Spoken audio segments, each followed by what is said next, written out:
Are you interested in design? Do you actually like driving cars? Well, you're going to love this. Designed by legendary Italian ateliers Bertone in what it calls a neo-retro style, this thing has pop-up headlights. It's got a 6-speed manual gearbox. It's got a 468 brake horsepower Supercharged V6. It comes in either Barchetta or Targa like this one, and it weighs just over a ton. This is Bertone's reinvention of the classic Runabout, and it is glorious. In fact, I'm going to go so far as to say this might be one of my cars of the year, and it's very early. So let's get straight into it, because the story behind this car is almost as cool as the car itself. Back in 1969, design house Bertone produced this, a concept car for the Turin Motor Show. It's called the Runabout, inspired by contemporary speedboats. Now, Bertone is probably most famous for being the design house that produced cars like the Lamborghini Miura, Lancia Stratos HF, Alfa Montreal and BAT series. But you usually hear about those cars in relation to the singular designers, people like Gandini, Giugiaro, Scaglione and Michelotti. But they were all scions of the talent-spotting nous of Giuseppe Nuccio Bertone. So the Runabout came with 2 seats, a vaguely hull-like design with a sharp nose and wedge shape, and looked futuristic without being insanely daft. Although the rear-mounted spotlights would probably have caused some head-scratching for production. And yes, it did eventually inspire a particular favourite of mine, the Fiat X19. For that, I love it already. You can see the direct relationship straight away. The early 70s was a good time to be a car designer with a set square. Bertone has decided to revive the entire thing as a proper production car, albeit in severely limited numbers, because only 25 will ever be built. And you can have it either as a Barchetta, like the original, which comes with a little windbreak of a windscreen and then no roof at all, or a Targa, which is a bit more practical, like this. The thing is, deciding which one is better is a bit like deciding which eye I like. Under here is a bonded and extruded aluminium chassis, and in the back is a Toyota-sourced 3.5-litre V6. And if that sounds slightly familiar, then yes, there is quite a lot of exige in the chassis here. But this isn't a car that's just been rebodied. These parts are sourced separately and modified by Bertone, so they actually come with their own Bertone VIN number. I think what I'm trying to say here is that this isn't a car that left somebody else's factory and then got rebodied. It's a unique bit of Bertone kit made from supplied parts. No matter the provenance, I like Toyota engines because they're extremely reliable, and this one has 468 brake horsepower from a bespoke tune. Interestingly, the original car had a 1.1-litre 4-pot with 50 horsepower, so the new version has 50% more cylinders and about 10 times the power.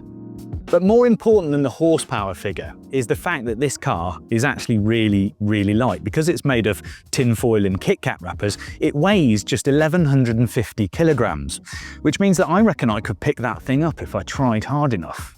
And that means it'll be relatively fast. We're talking 0 to 62 miles an hour in about 4.1 seconds and around 170 miles an hour top speed. But that's kind of not the point. This car will be deft and fun to drive and lightweight, and that's kind of what we want, right? Something that isn't just headbutt acceleration, but tattoos a grin of enjoyment across your face. And under here, there's fully adjustable double wishbone suspension, so you can set this thing up exactly how you like it. Bertone talks about this being neo-retro, and you can see it in the design choices, though I do see some Ferrari 348 GTB in the lines. So you've got this really low nose, which gives it a really sharp front end, and it looks more architectural because it has the pop-up headlights, so you can keep everything smooth. Then there's a bonnet vent, which exhausts hot air from the front of the car. And then there's this swage line that comes from the middle of the front of the car all the way round through this wheel arch and rakes up towards the back of the car. It gives it a really sort of forward-leaning, like a sprinter in the blocks kind of stance. But one of my favourite bits of this car are actually, weirdly, the wheel arches. If you look at the radiusing, it's got this big sort of semicircular shape, but it goes all the way into the middle of the car. And when you look down it, you see it sort of repeated in the rear wheel arches. It's got 18-inch wheels on the front and then 19s on the back, which adds to that kind of raked stance. And then you can see the body side is very much aping the original car, so it's got these textural elements all the way through it.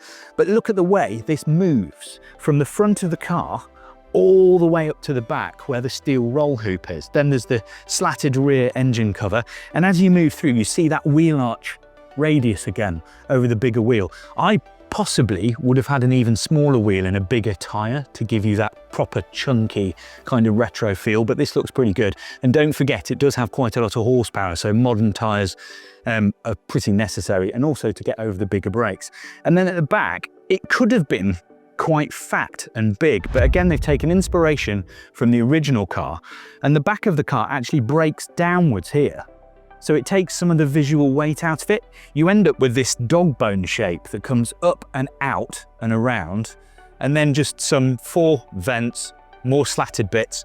It's actually quite simple, but it's full of detail. This car feels like it's been edited down to be the best it can be. And also, it takes inspiration from the past without being pastiche. That's why I like it. What I really like here is that old school rake look, like the car is actually leaning forwards like a sprinter set up on blocks with the rising swage line, and the fact that it's really dainty. In a world full of fat SUVs, this looks absolutely fabulous. Now, of course, on the Barchetta, that has a kind of aero windscreen, which only comes up to about here, which is why these wing mirrors are on their own little post. But on the Targa, to get in, all you do is pop open the door, and then you can lift up the roof panel like this, which makes them for a much more elegant solution. Some supercars are a real hassle to get into. Not so much this one. And don't forget, on sunny days, you can lift this entire panel out. The inside has more of the same thoughtful attention to detail, with lots of nods to the original 1969 concept. The first being an actual analog compass on the dash, which is analog sat-nav, if you will. And then the rest of the car is very simple, very edited, very pared back. So there's this minimal kind of milled aluminium wheel, a small digital driver's display, and then some physical controls for things like air conditioning and hazards and lights, plus, obviously, the exposed gear linkage. But there's not a lot to this car because, frankly, it doesn't need it. This isn't a technical feeling car when it comes to the attitude of driving, and that's why I think it might be a laugh. And after that, you've got simple things like references to the original 1969 car with slim leather sports seats with the Bertone logo embroidered into the headrest, and I did notice a manual handbrake, which initially made me irrationally happy, which means I'm getting old. The Runabout is the second of Bertone's retro restyles after the hypercarish GB110. They're limited edition super stylish reworkings that make you think of classic coach-built cars, where new bodies are built over another car's proven underpinnings. Yes, this might arguably be a bespoke car, but there are definite advantages to knowing what you're working with. The extremely limited series production means you can get away with slightly more extreme ideas, but I have to say, having seen it now, I am utterly besotted with the Runabout. It's kind of like the Fiat X19 for the modern era. It's genuinely exciting to look at and feel, and given the specs, it should be a hoot to drive. So I guess the big question is whether you should go Barchetta or Targa, whether you can get on the waiting list, and whether you can afford the €390,000 starting price. But given the level of exclusivity and the fact it should be so much fun, I actually think that's pretty good value. Anybody want to buy a kidney?